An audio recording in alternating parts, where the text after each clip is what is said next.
Gloire à Dieu. Gloire à Dieu. Excellent Père de grâce. Tu as tout accompli. Ce ne sont pas nos efforts. Nous le luttons. Nous entrons simplement dans ce que tu as accompli. Et nous prenons possession de tout ce que tu as mis à notre disposition par le Saint-Esprit dans notre esprit. Et c'est pourquoi ce soir nous te disons encore merci. Merci pour ta grâce et ta fidélité. Sois béni et sois loué, Père. Au nom de Jésus, asseyez-vous dans sa présence.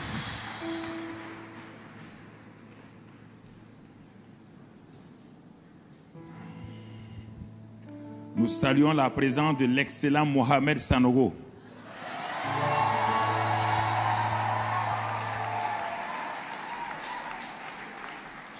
Faut pas jouer, hein? Les noms Mohamed, Mamadou sont les mêmes noms, mais ce n'est pas un nom de religion. C'est un nom qui vient, Mohamed veut dire glorifié. Donc quand quelqu'un est glorifié, vous voulez qu'il chante ça pour prendre quoi? Hein? Ce n'est pas une affaire de religion, c'est une affaire, avant même que la religion existe, Mohamed, ce nom existait. Mamadou, ça, africanisé, ça existe. Tu comprends? Donc partout, il est quoi? Partout, Iran, il est quoi? C'est son identité, non? Alors, s'il est glorifié, quelqu'un peut le mettre à terre? Voilà, donc, bonne arrivée, glorifié. Alléluia. Gloire à Dieu. Croyez les termes de Dieu. Croyez les termes de Dieu. Merci Seigneur. Croyez ce que Dieu dit. Ce soir, ouvre bien les oreilles parce que il y a des messages que je ne prêche pas. Et quand je prêche, c'est que réellement, Dieu veut faire quelque chose. Si tu ne te calmes pas pour écouter, tu vas manquer ce que je vais dire. Calme-toi, mon ami. Assois-toi tranquille. Et je n'ai pas l'habitude de le prêcher de cette manière, ni en public comme cela. Mais le Seigneur a mis sur mon cœur de vous le donner sous forme d'enseignement et en même temps de pratique. Nous sommes dans un temps où, si vous remarquez, les situations s'enferment sur, disons, les choses spirituelles qui viennent de Dieu. Et le monde sent qu'il y a quelque chose dans l'air, qu'ils ne connaissent pas le nom du Saint-Esprit ni de Dieu, mais ils savent qu'il y a quelque chose, un combat qui se mène dans les lieux célestes et qui ont un effet sur la terre. À cause de cela, il inspire les gens à fermer les portes à tout ce que... Il fait une combinaison, il fait une confusion entre religion et spirituel. Et le mot, dès qu'on parle aujourd'hui de christianisme, les gens voient la religion, les gens ont peur. Et à cause de cela, le monde chrétien doit se réveiller pour se positionner. Se positionner pour que, au temps convenable, au moment où les choses vont se compliquer, comme a dit Jésus, alors nous sommes prêts aussi, de façon autonome, ne dépendant pas des gens de ce monde-là. Mais pour le faire, alors mon message ce soir, c'est vivre une vie de foi qui manifeste la provision surnaturelle. Vivre, c'est un enseignement qu'il faut bien écouter. Je ne vais pas vous bousculer ni vous manipuler. Je vais vous montrer simplement ce qui m'a aidé pendant toutes ces années. Parce qu'il faut comprendre naturellement d'où je viens. Parce que souvent, quand on dit certaines choses, les gens ne comprennent pas. Il faut comprendre mon contexte naturel. Je suis né dans une famille très pauvre, un. Deuxièmement, je suis dans un pays où, économiquement, quand on regarde apparemment, on dit que c'est un pays pauvre. Alors, tu te poses la question. Comment un homme qui n'a pas d'assises financières, qui n'a rien, et ce ne sont pas mes études qui m'ont propulsé. Mes études ont été un canal pour permettre à Dieu de me mettre parmi les grands de ce monde-là, mais je n'en ai pas tiré de l'argent ou des richesses. J'ai toujours vécu dans l'intégrité afin que le nom de Dieu soit glorifié. Mais alors, comment se fait-il? C'est ça que je vais te montrer, et je vais te montrer ça par l'enseignement biblique. Je ne veux pas ni utiliser ni de manipulation, ni de technique, mais ce que je vais te dire, si tu me suis et ce soir, et tu pratiques ce que je vais dire, tu verras le même effet dans ta vie au nom de Jésus. Pourquoi dois-je vivre une vie de foi? Puisque le thème de la conférence, vivre une vie qui manifeste sa gloire. Et l'une des vies qui manifeste la gloire de Dieu, c'est la vie de foi. Pourquoi donc dois-je vivre la vie de foi? Je dois vivre la vie de foi parce que premièrement, Dieu me dit dans Hébreux 11, verset 6. Hébreux 11, verset 6, que sans la foi, il est impossible d'être agréable à Dieu. Alors, Dieu me montre le chemin. Il me dit, mon fils, ma fille, sans la foi, il est impossible que tu aies une relation avec moi, que tu aies un contact, une connexion avec moi. Sans la foi. Mais Dieu ne me dit pas que la foi là est au ciel. Il ne m'a pas dit que la foi là est en Amérique où je ne peux pas aller chercher. Il dit, c'est justement, quand je dis il est impossible là, c'est parce que j'ai rendu la foi accessible à toi. Dans Romains 12, 3, il est dit qu'il a donné la même mesure de foi à chacun, il a départé à chacun. Dans d'autres passages, il est parlé dans Jude, il est dit que la foi a été donnée une fois pour toutes. Dans Éphésiens 2, verset 8, il dit que la grâce étant venue au moyen de la foi, c'est un don de Dieu. Donc, la grâce et le don et la foi proviennent, Dieu est la source unique de tout cela. Dieu est la source de la grâce, il est la source de la foi. La foi est liée à Dieu et la grâce est liée à Dieu. Dieu me dit, si cette foi qu'il me donne en son Fils Jésus, je refuse de l'utiliser pour vivre en connexion avec lui, alors je ne peux pas lui être agréable. Il faut bien comprendre les choses. Il y a beaucoup de choses que les chrétiens ont mis en priorité. Alors, dans la vie spirituelle, il y a des priorités. Il y a des principes prioritaires. Il y a des lois spirituelles prioritaires. Et elles sont par grade. La prière, le jeûne, ce sont des moyens pour permettre simplement, c'est de l'huile d'engrenage, pour permettre à la foi, à la parole, pour aller de l'avant. Mais si vous mettez de l'huile sans moteur, l'huile ne fera rien, mon frère, ma soeur. L'huile ne fera pas bouger votre moteur.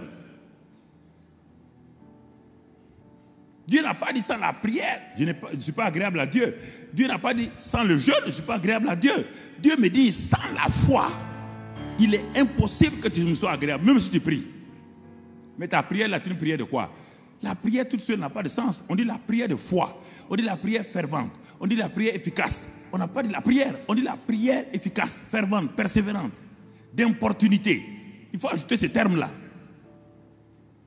Sans la foi, il est impossible que je sois agréable à Dieu. Dieu me dévoile ses cartes. Alors, deuxième élément, pourquoi je dois avoir la foi? Si je veux voir la provision surnaturelle, c'est le moyen par lequel Dieu me dit que j'ai une connexion avec lui. Deuxième raison pour que j'ai la foi, trois raisons principales, il est dit dans le livre de Hébreux 10, 38, il dit, le juste vivra par la foi. Et s'il se retire, mon âme ne prend pas plaisir en lui. Hébreux 10, 38. Le juste vit par la foi, mais si ce juste là se retire, s'il se retire de la vie de foi et il veut vivre une autre vie, une vie d'effort, d'œuvre, mon âme ne prend pas plaisir en lui. Comparez, asseyez-vous, ouvrez la Bible et laissez le Saint-Esprit vous parler. Regardez Hébreux 11, 6 et Hébreux 10, 38. Comparez les deux. Et les deux sont de chaque côté du verset 1 de Hébreux 11, où la foi est une ferme assurance. Les deux sont là. Les deux là montrent que avant que tu aies la ferme assurance, il faut d'abord que tu saches que tu as la foi pour être agréable à Dieu, et que sans cette foi-là, il est impossible. Donc, ne va pas à la définition de Hébreux 11.1. Non, la définition de Hébreux 11.1 est un fait, est une description simplement de ce que la foi que tu as, ce qu'elle produit. Elle produit une assurance intérieure et elle amène à une démonstration. Mais sans la paix intérieure, il n'y a pas de démonstration. Troisième raison pour que je sache que la foi est importante aux yeux de Dieu, c'est dans Jean 11, verset 40. Jean 11, 40, et Jésus dit à Marthe, ne t'ai-je pas dit que si tu crois, tu verras la gloire de Dieu? Voilà votre thème. Si tu crois, tu verras la gloire de Dieu. C'est-à-dire, la vie qui montre la gloire de Dieu, il dit si tu crois. C'est-à-dire que si tu as la foi, tu vis selon la foi, la gloire de Dieu sera manifestée dans tous les domaines. Le domaine de la guérison, le domaine de la prospérité, le domaine de la sanctification, tous les domaines, c'est la vie de la foi manifeste la gloire de Dieu. Si tu crois, tu verras la gloire de Dieu. Alors, ces trois versets-là, qu'est-ce que tu en fais chaque jour? Que fais-tu de ces trois passages bibliques importants? Pourquoi ne t'assois-tu pas? Fais ton étude biblique spirituelle personnelle. Pourquoi tu veux lire la Bible? On n'a pas dit lire la Bible. Dans quel endroit on dit méditer? Comme la mère poule qui a des œufs, couvre ses œufs, reste longtemps sur ses œufs. Il y a une connexion entre les œufs et la mère poule. On ne connaît pas quelle est la relation entre le fait que la mère poule se pose sur ses œufs, mais il y a une relation étroite entre ça et puis bientôt les poussins sortent. De la même manière, celui qui n'arrive pas à couver sa foi en restant sur la parole de Dieu, en restant là, le Saint-Esprit ne viendra pas vers lui. Le Saint-Esprit est le seul capable de réaliser ce que ta foi va faire. C'est pourquoi il dit à Marie, le Saint-Esprit viendra, il te couvrira, va te couvrir comme la mère poule couvre et la puissance du Très Saint. Marie dit, je me mets sous, donc la coupe, il me soit fait selon ta foi, selon ta parole. Vous comprenez? La foi, vivre une vie de foi, va faire que cela va manifester donc la provision surnaturelle de Dieu. Cela veut dire que ça va manifester la gloire de Dieu. Alors, puisque nous sommes dans ça, la Bible dit maintenant, dans Jean 8, 31, 32, il faut comprendre, je suis en train de poser les fondamentaux pour que on puisse progresser. Jean 8, 31, 32. Il dit aux Juifs qui avaient cru en lui, regardez bien, les Juifs, ce sont les descendants d'Abraham. Premier privilège, ils sont descendants d'Abraham, ils ne sont pas des païens. Écoutez très bien. Ils sont des croyants. Il dit aux Juifs qui avaient cru en lui, pas croire ce qu'il dit, non, ils ont cru en lui. C'est à eux, il dit maintenant, trois choses. Il dit, si vous demeurez dans ma parole, vous êtes vraiment mes disciples. Cela veut dire que si tu veux fonctionner, si tu veux impacter, il faut d'abord chercher la parole qui correspond à ton domaine, la parole qui correspond à ta situation. Ce n'est pas n'importe quelle parole qui agit dans la Bible. Ce n'est pas n'importe quel médicament de la pharmacie qui guérit les maladies. Chaque maladie a son médicament à la pharmacie. On ne prend pas la pharmacie, prendre n'importe quel médicament à avaler. Tous les passages bibliques ne peuvent pas changer les gens. Il faut arrêter ça là. Pourquoi vous tuez? Pourquoi vous tuez? On ne rentre pas dans une chaussure, dans un magasin de chaussures, on porte n'importe quelle chaussure. Il y a des chaussures pour dames, il y a des chaussures pour hommes. Il y a des 32, il y a des 42, il y a des 46, il y a des 52, il y a des 43. Il y a des pieds, il y a des dimensions. Jeunes gens, il faut être sage, il faut reculer, s'asseoir, regarder ce que Dieu te dit. Tu vois, frère? Il dit, si vous demeurez dans ma parole, vous êtes vraiment mes disciples. C'est-à-dire que c'est en demeurant dans sa parole qu'on devient disciple, qu'on est discipliné sous Christ. Dieu ne travaille pas les indisciplinés. Dieu travaille les disciples. Dieu ne travaille pas avec les chrétiens, il travaille avec les disciples. Jésus n'a jamais dit chrétien, il a parlé de disciples. c'est les Antiochais qui nous ont appelés chrétiens. Parce qu'ils voyaient qu'on vivait comme, ils voyaient que les gens vivaient comme Christ. Mais Dieu parle des disciples. Un disciple, c'est quelqu'un qui est soumis à l'enseignement d'un maître. Si Jésus est maître, quel est l'enseignement de Jésus auquel tu es soumis? Pas, tu ne peux pas te soumettre à tous les enseignements de Jésus. Non, tu découvres chaque enseignement de Jésus au temps approprié, au temps convenable. On ne se lève pas comme ça et puis on fait n'importe quoi. Non, mon ami. Dieu permet que lorsque tu as besoin de sanctification, tu as fait tout et il te permet un jour, tu t'assois devant la parole de sanctification et le Saint-Esprit ouvre ton esprit et tu comprends que tu as été sanctifié une fois pour toutes par l'offrande du corps de Christ. Hébreux 10:10. Quand tu comprends ça, tu n'as pas besoin de te sanctifier. La sanctification, ce n'est pas se débarrasser des bijoux et des peintures. Non, ça c'est un dépouillement humain.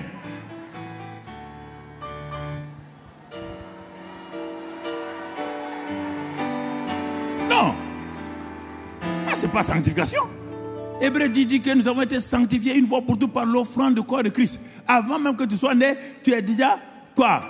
Sanctifié par l'offrande du corps de Christ.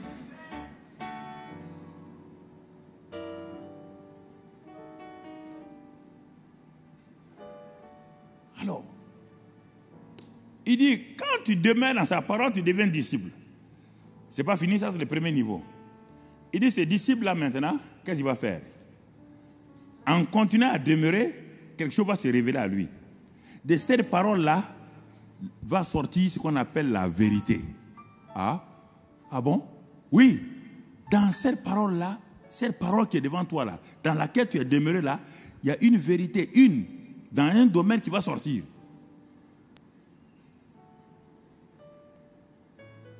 Et cette vérité vient par quoi? Par le mot connaissance, par le mot révélation. Je demeure la parole de Dieu et j'ai besoin de guérison. Je reste là-dedans, je la médite. Comme Dieu a dit à Josué 1 verset 8, médite la jour et nuit, qu'elle s'éloigne point de tes yeux, ta bouche. Comme Proverbe 4 verset 20 à 23. Il dit que cette parole-là doit être dans ton cœur et elle sera un médicament pour toi. Elle devient un médicament quand?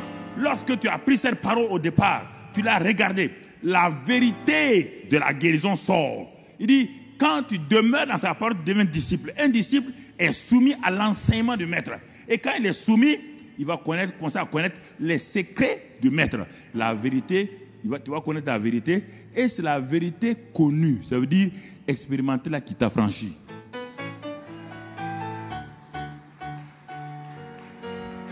C'est la vérité. Quelle vérité? Pas dire moi j'ai la vérité, non. La vérité connue, expérimentée, qui a franchi les gens, qui libère les gens, qui les libère de quoi? Du péché. Qui les libère de quoi? De la maladie. Qui les libère de quoi? De la pauvreté. Qui les libère de quoi? De la haine. C'est la vérité qui sort de la parole là, la vérité d'amour qui te libère. Allons dans les termes de Jésus, n'allons pas dans les termes des gens, n'allons pas parce que les gens ont écrit des livres. C'est quoi pendant des années, je n'ai pas voulu écrire des livres? Parce que mon niveau, il y a 20 ans, si j'écrivais des livres, j'allais aujourd'hui rire et m'asseoir et pleurer en même temps. Par la connaissance qu'il y avait à 20 ans, n'était rien. C'était simplement les connaissances ABC, D, E, F. Toto, toute ta tête. C'est simplement ça. C'est ça, mon frère, ma soeur. C'est bon, il ne faut pas se précipiter pour faire des choses rapidement. Parce qu'après, tu vas te rendre compte que quand tu écrivais là, tu étais un ignorant. Et maintenant, tu as honte, tu es obligé de suivre ton ignorance jusqu'au bout. Oui, tu te souviens, si tu changes, ça veut dire que tu as trompé les gens. Vous comprenez? Vous connaîtrez la vérité. Quand vous demeurez dans ma parole, disciple, connaissance, vérité et affranchi. Voici mon frère et ma soeur. Que fais-tu dans ton temps? Que fais-tu quand tu étudies? Quel est le domaine où tu étudies? Quel est le domaine où tu étudies, où tu penses, tu veux être affranchi? Quel est le domaine? Mon frère, ma soeur, quel est le domaine? Nous allons voir aujourd'hui le mystère de la provision surnaturelle. Le mystère de la provision surnaturelle, c'est dans la parole de Dieu. Mais si tu ne l'examines pas trop, tu vas dire des versets, tu vas balancer des versets au hasard, ça ne marche pas. Regardons d'abord ce mystère-là, et où les gens parlent. Les gens parlent de mon Dieu pourvoira à tous mes besoins. Mais Dieu ne pourvoit pas à tous les besoins. Qui t'a dit ça, menteur? Dieu a dit qu'il pourvoit aux besoins comme ça. Regardons le secret. Allons dans Philippiens. Allons dans Philippiens 4. Philippiens 4. Et sûrement ils n'ont pas ça. Philippiens 4, 19. Et il dit là-bas, et mon Dieu. Quand il dit et mon Dieu, et là c'est conjonction de, ça veut dire que c'est la suite de ce qui précède, oui ou non? Ok, très bien. Quand vous lisez la Bible, vous devez être un grammairien aussi. Si vous ne connaissez pas la grammaire, vous avez des problèmes.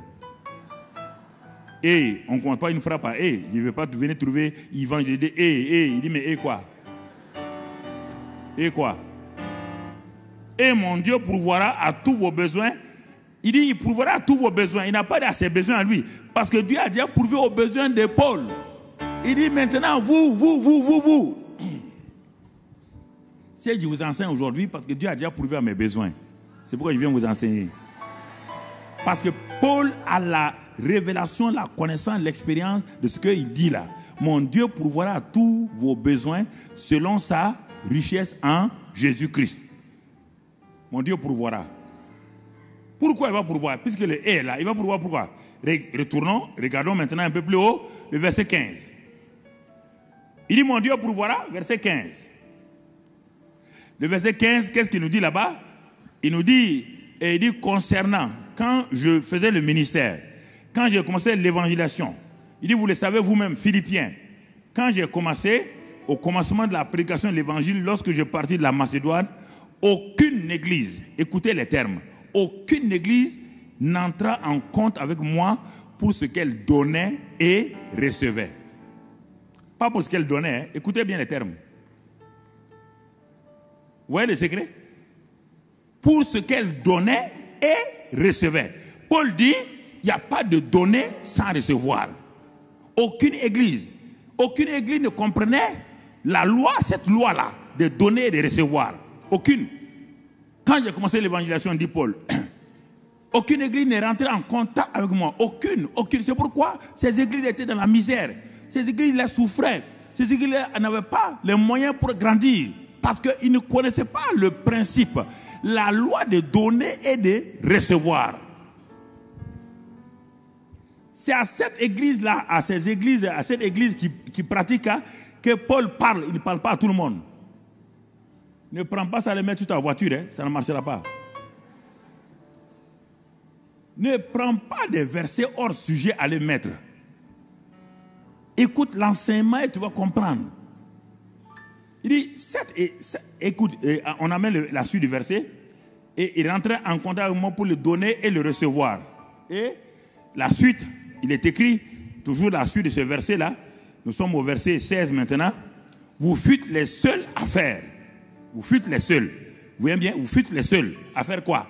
À pratiquer le donner et le recevoir. Quand ils ont compris, quand les Philippiens ont compris, ils le donnaient et ils s'attendaient à recevoir.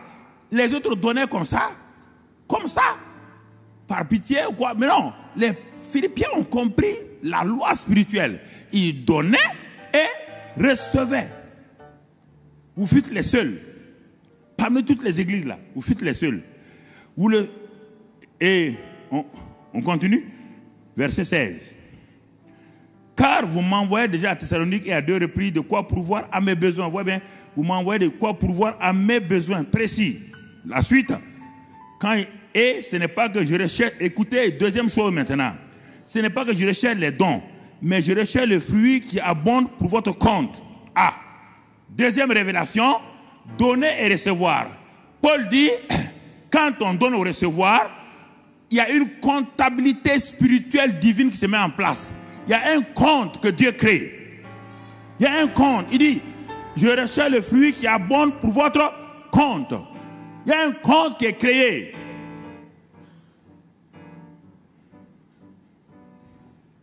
Il y a un compte qui est créé. Quand Dieu a dit à Abraham de sortir, de regarder les étoiles, il a regardé. Abraham a eu confiance à l'Éternel qui le lui imputa à justice. Terme comptable encore, imputation comptable. Dieu a ouvert un compte au ciel. Il a fait une imputation comptable pour Abraham. Et à cause de ça, Dieu dit, tout ce que tu as vu là, les étoiles là, c'est ta postérité. Il a crédité le compte d'Abraham. Paul prend le même principe ici. Paul prend la même chose. Il dit, puisque vous avez donné et recevoir, il y a un compte qui est ouvert au ciel pour vous, pour le donner et le recevoir. Et dans ce compte-là, il dit maintenant comment le compte-là sera approvisionné. Il dit, ce compte-là, mon Dieu pourvoira régulièrement à tous vos besoins selon sa richesse. Chaque fois que vous donnez, la richesse de Dieu vient en compensation. Quand vous donnez, la richesse de Dieu vient et le compte est pourvu, il n'est jamais débiteur. Francophonie, ouvre ton intelligence là. Ouvre ton intelligence.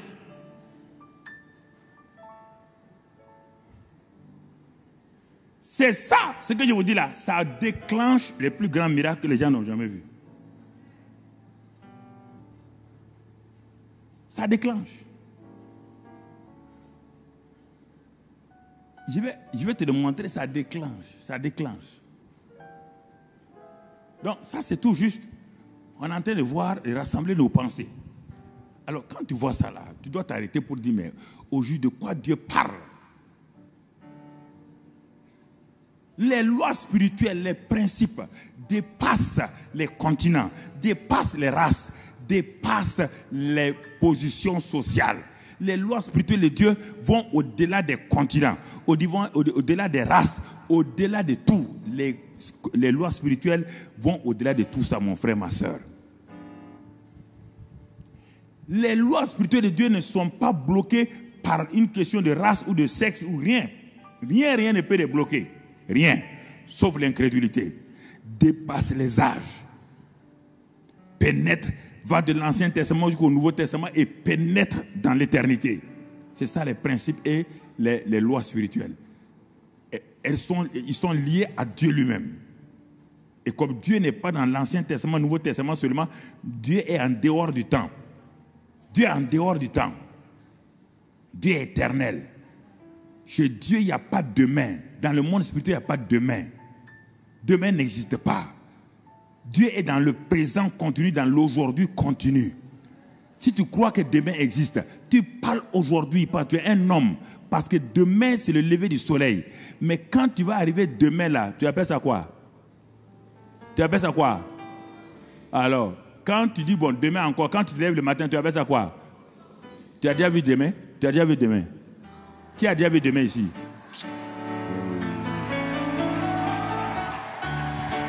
Qui a déjà vu demain? Qui a vu demain? Chaque fois que tu te lèves, c'est quoi? C'est aujourd'hui? Tu as déjà signé un chèque demain, 24 janvier? Tu as déjà signé un chèque comme ça? Quand tu te dis demain, ça, pas toi, tu es dans le temps. Dieu est dans l'éternité. Il est dans un présent continu. Et quand tu es dans le monde spirituel, tu es dans un présent continu. Et c'est dans le présent continu, il n'y a pas de distance, il n'y a pas de géographie.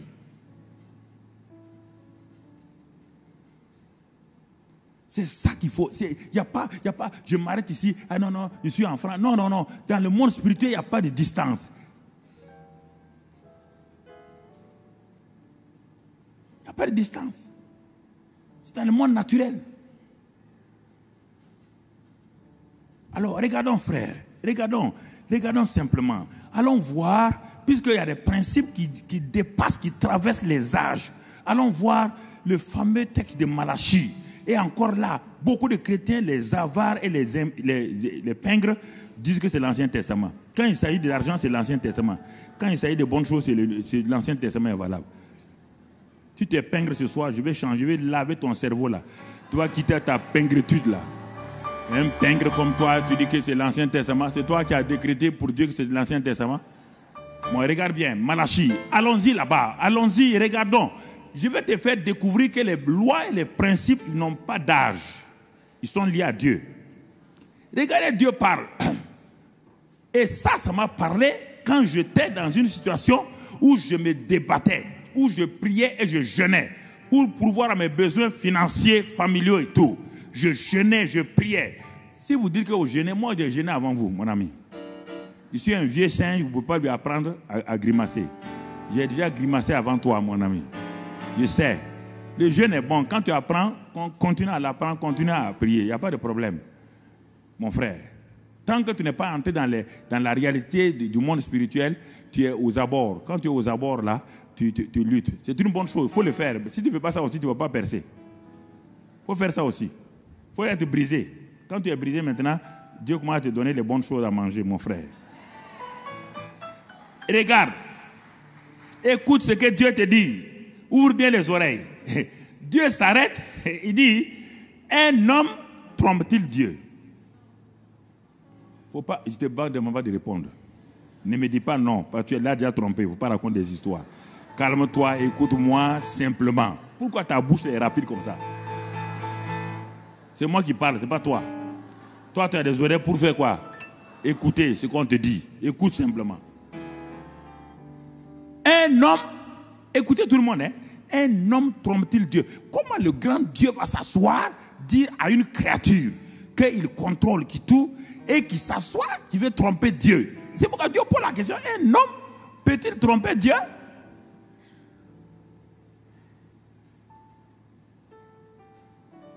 Dieu, il t'interpelle. C'est pour toi-même, c'est pas pour lui. C'est pour toi. Un homme trompe-t-il Dieu?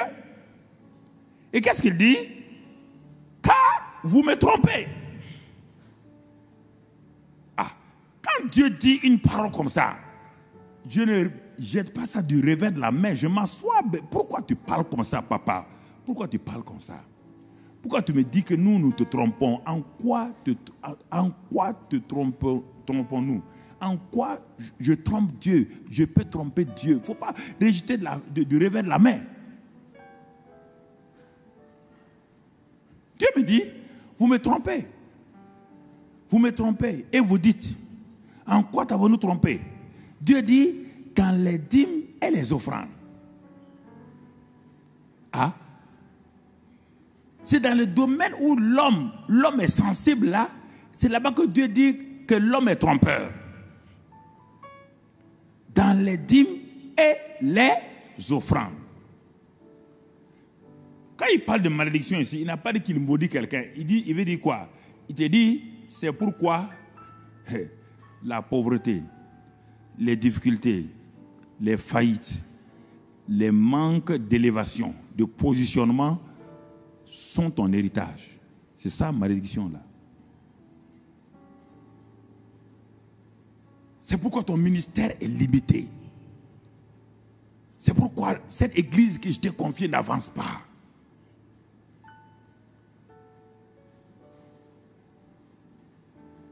C'est ça. Dans les dîmes et les offrandes. Et vous me trompez toute la nation entière. Écoutez maintenant ce que Dieu dit. Vous me trompez dans quoi? Dans la loi de s'aimer et de récolter que j'ai donnée à Noé dans Genèse 8, 22, où j'ai dit que tant que la terre subsistera, la loi de s'aimer et de récolter ne finira jamais. De même que la nuit et le jour ne peuvent pas s'arrêter, de même que cette loi-là ne peut pas s'arrêter. Il dit, c'est dans cette loi-là que vous refusez d'appliquer, c'est en cela que vous me trompez. C'est en cela.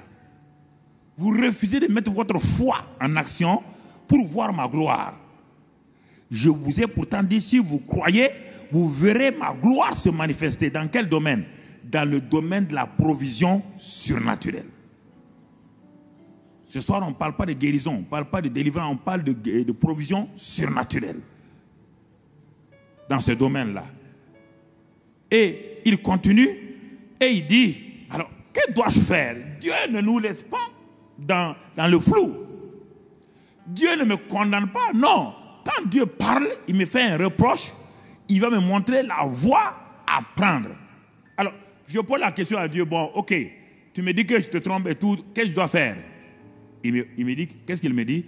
Regardez maintenant, il me dit une chose, il dit, apportez à la maison du trésor toutes les dîmes. Apportez à la maison du trésor. On dit à la maison du trésor. On n'a pas dit n'importe où. On n'a pas dit apporter ça dans n'importe quel endroit. À la maison du trésor. Si tu transfères cela dans la loi de s'aimer et de récolter de Marc chapitre 4, tu vas comprendre de quoi il parle. La maison du trésor et les dîmes et les offrandes et la loi de s'aimer et de récolter correspond à quoi? La maison du trésor, ça correspond à la au quatrième sol qui est le bon sol. Parce que pourquoi? Dieu me dit ici qu'il y a une maison du trésor. Et cette maison du trésor là, je peux la manquer. Parce que lorsque je sème, la loi de s'aimer et de récolter, selon la parabole du semeur, lorsque je sème sur le chemin à côté de la route là, il est dit que cette semence là ne jaillira, parce que les gens vont piétiner. Le monde va piétiner à ses pensées. Le monde va faire que rien ne marchera. Ça, c'est pas la maison du trésor, c'est pas la bonne terre. Comme les chrétiens gaspillent, ils laissent que les gens, quand ils ont les dîmes, les offrandes à donner, ils laissent les pensées des gens dire non, on vous trompe, on fait ceci, on vous écrit sur l'internet, on insulte les gens, et à cause de ça, tu as peur. Tu viens de faire quoi? Tu es parti donner, mais tu as mis où? Hein? Le long du chemin. Il est dit que les oiseaux viennent et picorent rapidement, ils enlèvent. C'est pourquoi tu viens à l'église, tu donnes, et rien ne se passe. Les oiseaux ont picoré. Quels oiseaux? Les oiseaux de ce monde-là, les oiseaux ont picoré. Ce n'est pas la maison du trésor. Deuxième élément, donc il y a 4 groupes de chrétiens qui sont dans l'église. Il y a 3 qui vivent dans la misère. Il y a un 4e seulement groupe qui opère, qui travaille et qui a des résultats. Et écoute mon frère. Deuxième sol. Il dit la bonne terre, ça veut dire la maison du trésor. Donc, Dieu dit maintenant, j'ai compris. Je vais aller s'aimer. Dieu dit, mais tu vas s'aimer où? Quelqu'un vient, il prêche. Tu as la joie. Qu'est-ce que tu fais? Tu prends la semence, tu sèmes avec vraiment un artificialisme dans un sol rocailleux. Ça, c'est la joie légère. On est content, on a dansé, on a chanté, j'ai donné. Mais il n'y a pas de suite. Il dit que quand la semence là va pousser, elle va pousser, hein, mais tu ne verras pas de récolte. Ce n'est pas la bonne terre, ce n'est pas la maison du trésor. C'est un sol rocailleux. La loi de s'aimer et de récolter, tu la vois ici? Elle est dans tous les plans. Le plan d'amour, le plan de tout. Mais je prends aujourd'hui la provision surnaturelle. Tu as sémé, mais dans un sol rocailleux. Il a plu, c'est sorti. Mais tu ne vas pas récolter. C'est pourquoi tu entreprends des affaires, ça sort, mais à un moment donné, ça meurt tout seul. Je ne comprends pas. Parce qu'il n'y a pas de racine. Tu as sémé sur la base de quoi? D'un message qui t'a fait du bien. D'un message qui t'a boosté. D'un message qui t'a enflammé. Et tu as donné ça sans racine. Mais quand les épreuves se sont levées contre toi, quand les sécheresses sont venues, on dirait que tu es parti pour gratter, pour enlever ta semence. Il n'y a pas de récolte. Ce n'est pas la bonne terre. Ce n'est pas la maison du trésor. 3e groupe où les gens sèment, c'est quand ils sèment, les soucis, les problèmes, les épines de ce monde se lèvent contre eux et ils cessent d'entretenir la loi de s'aimer, de récolter. Quand les épines et les herbes poussent dans un champ, c'est-à-dire que le champ n'a pas été entretenu. Et que c'est pourquoi les herbes et les épines ont poussé plus rapidement que la semence. Ça aussi, ce n'est pas la maison de trésor, ce n'est pas la bonne terre. Alors, pourquoi, malgré que les gens sèment, ils ne savent pas qu'entre s'aimer et récolter, il y a beaucoup de choses qu'il faut faire. Savoir entretenir, savoir désherber, savoir repousser les épines, savoir résister à l'ennemi par les paroles des gens qui vous disent, que vous lisez sur Internet. Telle personne, il prêche la prospérité, il tant. Et ces choses-là vous créent des problèmes. Et ça ne pousse pas, ça ne monte pas. Et pourtant, vous avez sémé. Les 3 groupes ont sémé. Le long du chemin, dans le terrain rocailleux, et parmi les épines, les soucis. Ils ont sémé, ils n'ont pas récolté. Ce n'est pas la bonne terre. On dit le 4e groupe, Dieu rattrape rapidement. Le 4e groupe est composé de 3 groupes, sous-groupes. Eux, ils ont avancé. Ils ont vu que le sol était le long du chemin, ils ont expérimenté ça, ils disent c'est pas bon. Ils ont continué à être enseignés. Ils ont compris, ils ont donné avec joie. Ça n'arrive pas. Ils ont donné dans les soucis. Maintenant, qu'est-ce qu'ils ont fait? Ils ont travaillé le sol. Ils ont enlevé les épines. Ils ont quitté les cailloux et tout. Et ils vont s'aimer. Où? Ils vont s'aimer où? 3 niveaux. Ils vont semer un grain. Un premier groupe. Parmi ce dernier groupe-là, il y a 3 sous-groupes. Ceux qui démarrent dans la bonne terre, ils sèment un grain, ils récoltent 30. Ceux qui sont déjà des jeunes gens, les enfants, les petits-enfants, un grain, 30. Les jeunes gens, un grain, 60. Les pères, un grain, 100. Ils ont semé où? Dans la bonne terre. Dans la bonne terre.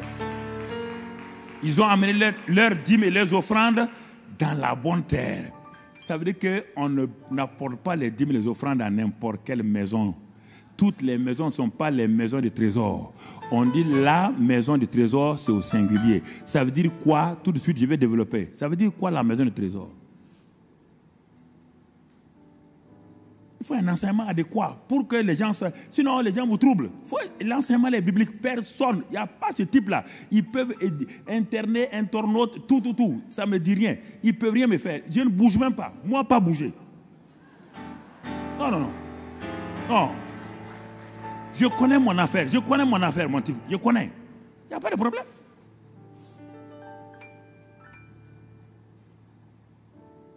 Et regardez. La bonne terre.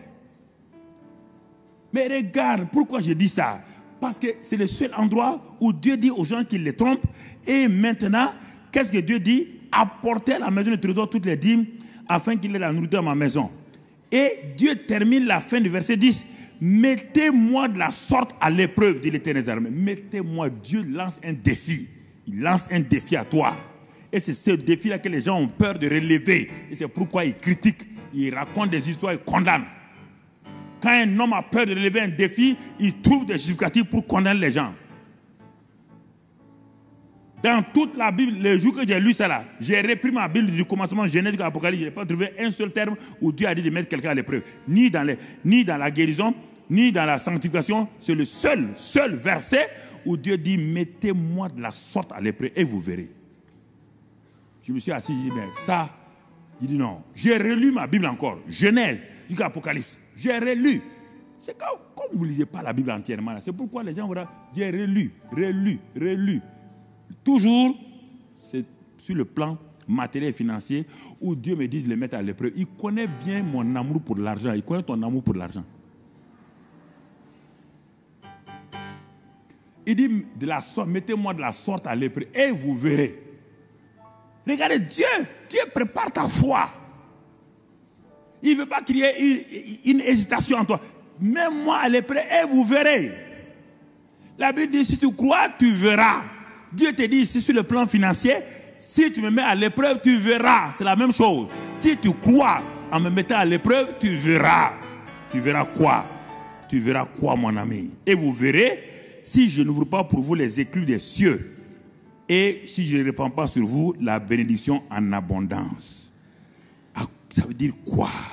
Dieu me dit, s'il ouvre les écluses des cieux sur ma vie, puisque depuis le temps de Jésus, le ciel est ouvert. Et qu'est-ce qu'il va faire? Première chose, il va me donner quoi? Il va me donner des idées. Il va me donner des pensées. Il va me donner des concepts. Il va me donner des projets. Dieu commence par là. Beaucoup de chrétiens, vous êtes assis ici. Vous êtes des employés alors que Dieu voit des employeurs.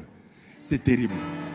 Des employés qui sont encore maltraités, syndiqués, désyndiqués, tout. Mais alors que Dieu voit des employeurs assis. Dieu voit des employeurs assis là. Pourquoi? Pourquoi vous souffrez tant? Pourquoi, frères et sœurs? Dieu dit que quand il ouvre les écluses des cieux, Dieu commence par les idées. Il te donne d'abord des idées. Il te donne des concepts. Il commence à te parler dans ta pensée, dans ton imagination. Et tu commences à découvrir qu'il y a des nouvelles pensées qui sont en toi sur la gestion de l'église, sur la gestion de ta famille, sur la gestion financière. Tu commences à voir, quand tu commences à pratiquer ce que Dieu dit là, tu apportes à la maison de trésor. Qu'est-ce que Dieu fait d'abord? Il ne répond pas par l'argent. Il répond dans un premier temps par des idées nouvelles, par des concepts, des projets. Et tu commences à comprendre une intelligence renouvelée. Tu as une intelligence, une sagesse. Tu sens qu'il y a quelque chose qui se passe. Quelque chose se passe. Tu comprends? Quand j'étais bloqué dans ma vie, dans cette vie-là, et quand je suis venu de la France, j'ai commencé à travailler. Mais je n'étais pas fidèle dans ni les dîmes ni les offrandes. Pas du tout fidèle. Parce que j'avais trouvé tous les justificatifs possibles. Ah, il faut que j'aide ma grande famille, il faut que j'aide mes frères et mes soeurs, il faut que je fasse ceci ou cela, il faut que je fasse ceci ou cela. Dieu n'a rien dit. Tant que je n'applique pas ces lois, lui, il ne peut pas intervenir. La pauvreté a commencé à s'installer dans ma maison. 2 salaires, même avant le 25 du mois, je n'avais rien. Les poches sont vides, comme il a dit dans le prophète Agé, quand je fouille, le salaire est tombé par un trou. Il y a beaucoup de gens, les poches sont trouées. Quand vous dites poches trouées là, c'est des termes bibliques. Tu n'as jamais lu ça, c'est dans la Bible. Dis ton salaire est tombé comme dans un trou. Tu t'assois, tu t'as dit, mais 1500 euros, qu'est-ce que j'ai fait? Madame, viens t'asseoir. Qu'est-ce qu'on a dépensé? Bon, on a dépensé ça, 100 euros ici, 200 euros ici. Et puis à un moment donné, tu arrives à 1000, tu ne sais plus où sont partis les autres là. Parce que Dieu a dit, c'est parti. C'est ça. C'est parti. C'est parti, frère. C'est parti. Jusqu'au jour où un jeune homme est venu avec un livret sur les dîmes et les offrandes. Mais j'étais assis sur ma terrasse, il est venu à ce livret-là. Bon, il avait ça en main, et puis un gars de l'Église Assemblée de Dieu, vous savez en quelle année? En 78. J'ai pris le livre, il dit, mais j'ai regardé, quand on parle d'argent, dîmes et offrandes, il dit, bon, dans ma tête, il dit, bon, lui, il est jeune, il n'y a pas de problème encore. Moi, je suis marié, tant. Mais le Saint-Esprit me dit, ouvre le livre. J'ouvre et je tombe sur un témoignage de quelqu'un qui a été paralysé sur un quai de guerre à cause, il voulait fuir les dîmes et les offrandes. Le gars a commencé à être béni par Dieu, un chrétien d'une région du Burkina. Il faisait de la pêche. Il était béni. Mais quand les dîmes et les offrandes augmentaient, quand il devait donner 1000 francs, il n'y a pas de problème. Maintenant, il est devenu millionnaire. Pour donner ça, c'était difficile. Il a décidé de fuir, aller en Côte d'Ivoire. Il est parti acheter le billet du train. Il s'est arrêté à la gare de Ouaga pour attendre le train, l'express. Et quand il était là, les chefs de gare sifflaient 3 fois. Premier sifflet, c'est-à-dire dit aux voyageurs, préparez-vous. Deuxième sifflet, entrez dans les wagons. Troisième sifflet, donc le conducteur démarre le train. On a sifflé le premier sifflet, il a voulu avancer, ça ne va pas. Deuxième sifflet, le gars était paralysé sur le quai avec son sac. Le train est parti sous ses yeux. Quand le train est parti loin, ses pieds se sont débloqués. Il est retourné dans sa ville, s'est repenti sur son pasteur. Dieu me dit, veux-tu être bloqué? Il dit, pas question, Seigneur. Il dit, alors débloque-toi toi-même. Écoutez-moi, c'est là-bas que mon aventure de provision surnaturelle va commencer. En 1900, même pas 76. En 1976, je venais d'arriver. C'est là-bas que mon aventure va commencer. C'est là-bas que je vais commencer à comprendre. J'ai pris la Bible, j'ai lu ce texte de Malachie, j'ai lu tous ces textes-là. Je ne pouvais pas accepter tout de suite, comme beaucoup de gens, je voulais mettre ça sous le compte de l'Ancien Testament. Dieu m'a dit, lui, il est en dehors des testaments. Il est en dehors des anciens, nouveaux. Lui, il est permanent, il est éternel. Écoute-moi, j'en viens là. Je te parle, je suis en train de... Je suis un tireur d'élite. Je suis en train de préparer pour tirer sur la cible. Ne t'inquiète pas, je prépare les éléments. Toi, tu crois que je suis en train de parler au hasard. C'est toi que je vise. Je vais te tirer, pam. Tu vas comprendre tout à l'heure.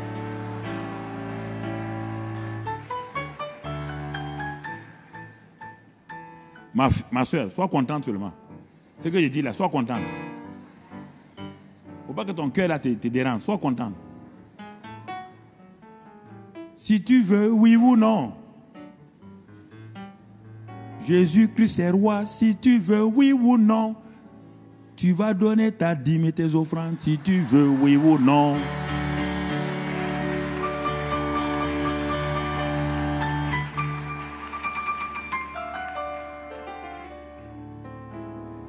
Vous voulez les choses comme ça? Vous ne s'aimez pas? Vous voulez? Votre vie, votre provision, tout ça s'est pris en otage quelque part?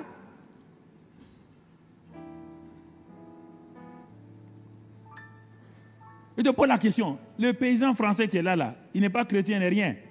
Va lui dire au moment où on doit s'aimer, de se mettre à jeûner, prier autour de son champ et de ne pas s'aimer. Il va dire, monsieur, tu es un fou, toi.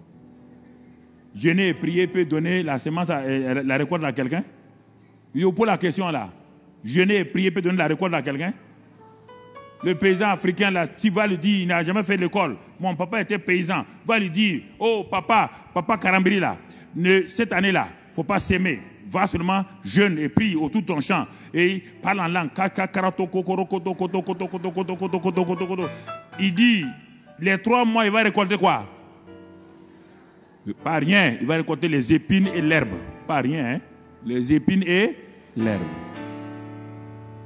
Suivez. La pluie et le jeûne pour la loi de s'aimer récolter, c'est pour le jeûne et pour le s'aimer récolter, le jeûne et la prière correspondent à quoi? À la prière, correspondent à la pluie et aux engrais. On attend la pluie, on met les engrais quand on a sémé pour que ça pousse. Mais si tu envoies l'eau, tu en mets engrais, l'eau, engrais, tu es en train d'engraisser qui? Les herbes. Tu es en train d'engraisser les herbes. Il faut arrêter vos pensées bizarres. Toi, tu n'as rien sémé et tu veux jeûner et prier. Jeûner et prier autour d'un champ où tu n'as rien sémé. Mais tu es insensé. Si le jeûne et la prière font pousser du blé, mon frère, ça c'est la magie. Parce que Dieu a des principes. Pour récolter, il faut s'aimer. Ça ne vous enchante pas, hein? Je vois vous déjà. Mais ça va, vous allez danser aujourd'hui. Vous allez danser. J'ai dit que vous allez danser. Vous allez danser. Parce que ça marche. Ça a marché pour moi. Je suis un modèle vivant que je te montre.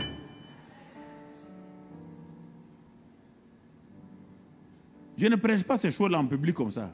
Mais si je le prêche, c'est parce que Dieu m'a dit de prêcher. Je suis en train d'aller vers mon but. Je ne suis pas arrivé là-bas d'abord. Je prépare mes outils de chasse. Continuons. Il dit, mettez-moi de la sorte. Il dit, je répands sur vous. Je répands, je vous donne des idées. Je vous donne. Et vous allez récolter, serrer, secouer, abondante. Je rassemble les éléments que tu comprennes, que dans ta tête déjà, tu commences à saisir de quoi on parle. Regarde la suite. Non seulement il ouvre les éclus des cieux, il te donne des idées, il te donne des pensées, il te donne des idées et des projets sur ton travail, des idées sur ta famille, des idées sur ton ministère et tout. Et il commence, ton ministère, ta famille, les problèmes familiaux, les problèmes financiers commencent à se mettre en place, les bonnes idées arrivent sur ta femme et toi-même. Vous commencez à dire, ah tiens, mais on n'a pas pensé à ça. Ça, deuxièmement, tu continues à apporter donc la dîme et les offrandes. Maintenant, il va aller où? Regarde ce que Dieu dit, ce qui est lié à l'argent. Il dit, et ensuite il dit, pour vous, quel vous qui apportez à la maison de trésor là, je menacerai celui qui dévore. Pour vous, je menacerai.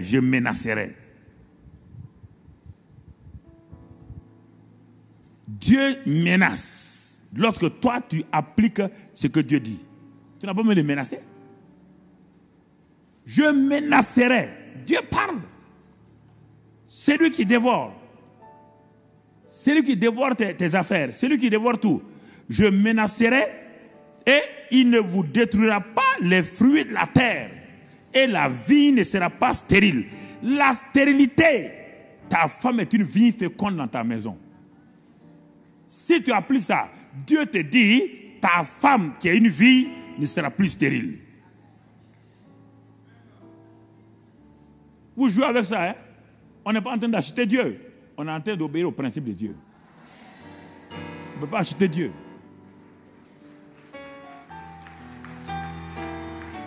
Ta vigne ne sera plus stérile. Ta vie ne sera plus stérile. Mon frère. Et avec ça, j'ai commencé à mettre en pratique. J'ai commencé à mettre en pratique. J'ai commencé à mettre en pratique.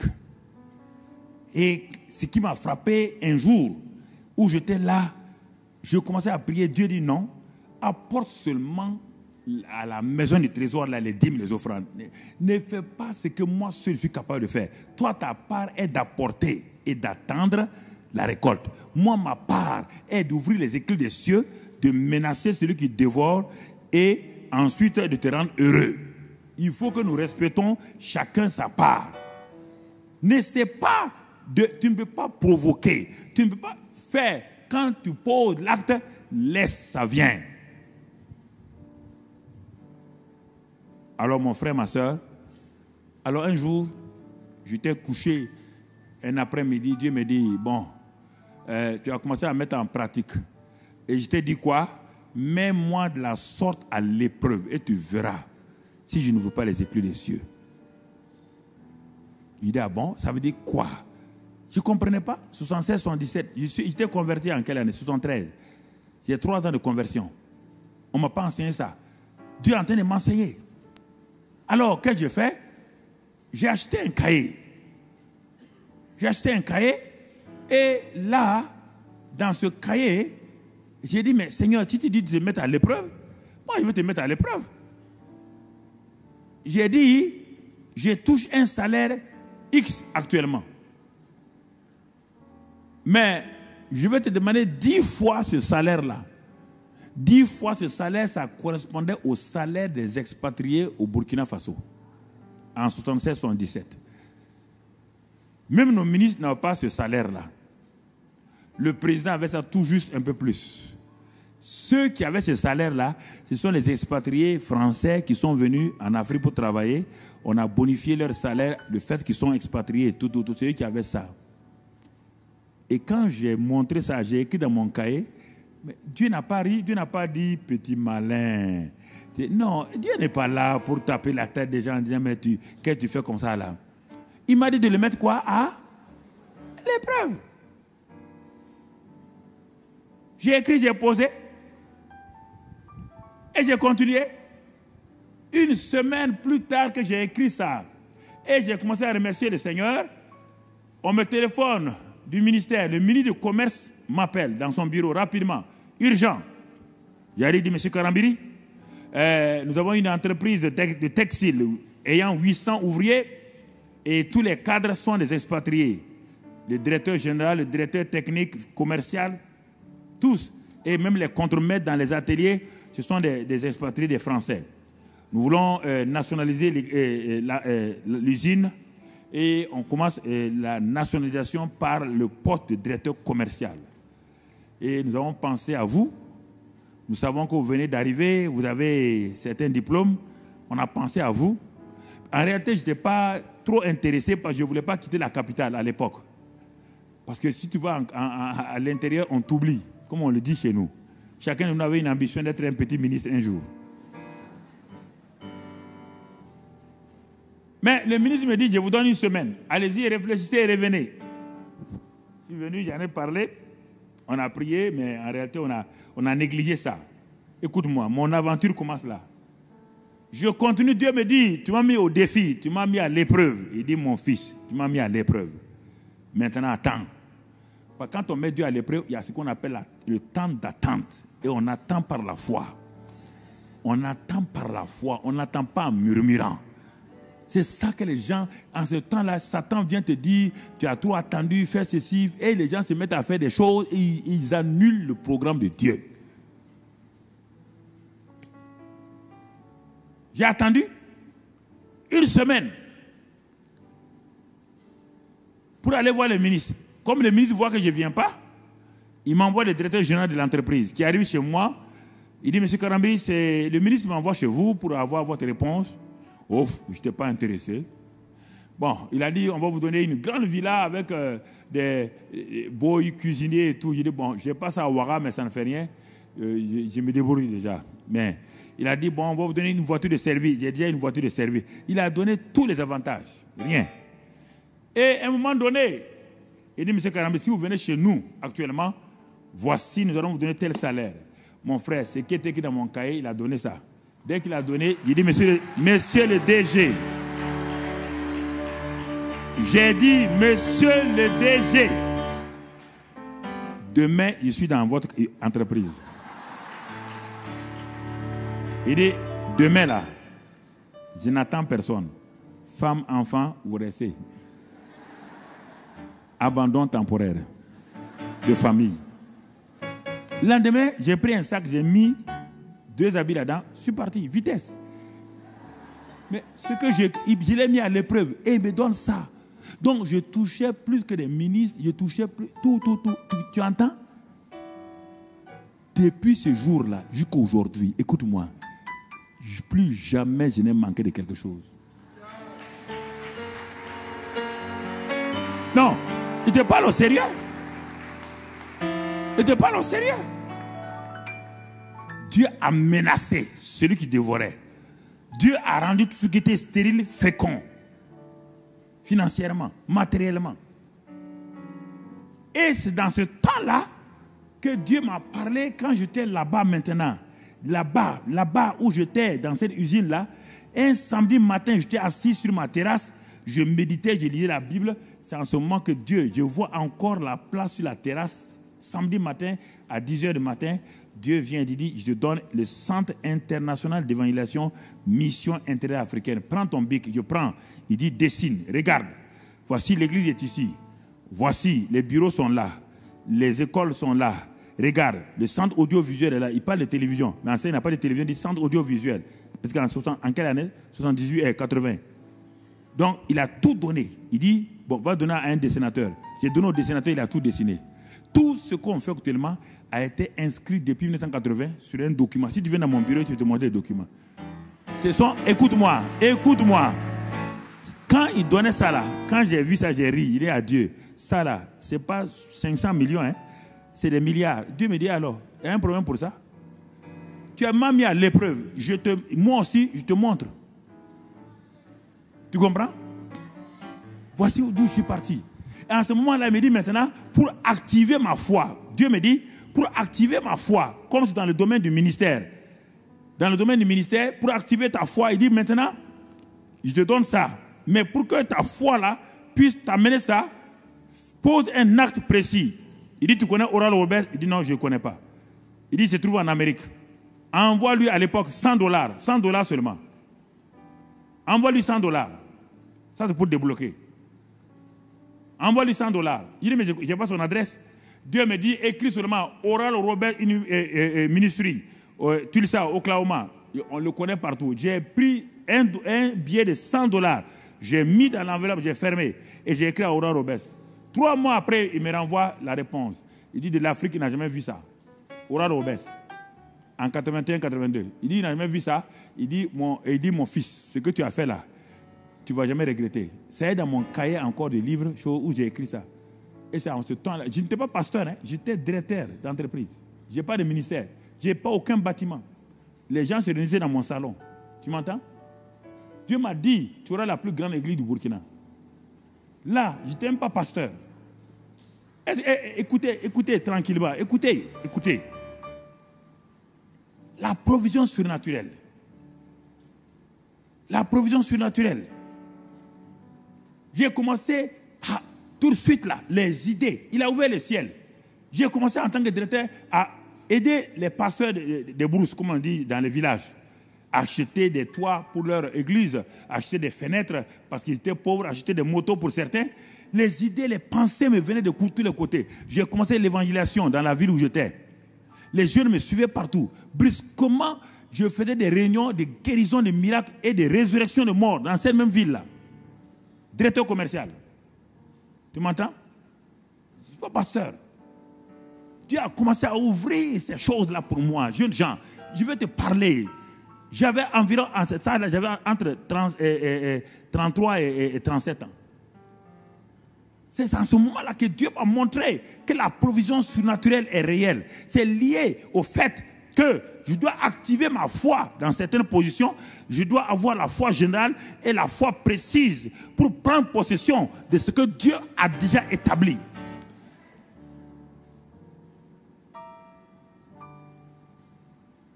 Et en ce moment-là, Dieu me dit, ne t'inquiète pas, je vais te ramener dans la capitale. Reste là. 6 ans après, il m'envoie une dame venant, Lewis. Elle vient de Floride, qui vient chez moi à Ouara, une dame, une américaine. Je n'avais jamais vu l'onction comme ça dans la vie d'une femme. Je ne savais même pas que c'était l'onction. Elle est venue chez moi, elle m'a dit, Dieu nous a envoyés. Elle était avec Gwen Shaw à l'époque. Elle vient, quand elle lève la main comme ça dans mon salon, quand elle lève la main comme ça, les gens... Il dit, ça vient de Dieu, ça. Mais je ne connaissais pas l'onction à ce temps. Elle m'a dit, monsieur, dans 8 ans, Dieu t'envoie dans le monde entier. Il dit, mais moi, je suis assis d'abord en province ici. Elle me dit, dans 8 ans, Dieu m'a montré, tu vas dans le monde entier. Dieu m'avait dit ça, mais elle est venue confirmer. Tout ça à partir de quoi? De ce que je vous dis là. Quand j'ai mis Dieu à l'épreuve. Tu m'entends? Je n'ai pas jeûné et prié. J'ai jeûné et prié, fatigué. Quand j'ai obéi à la parole, c'est en ce moment-là que mon jeûne et ma prière ont été utiles.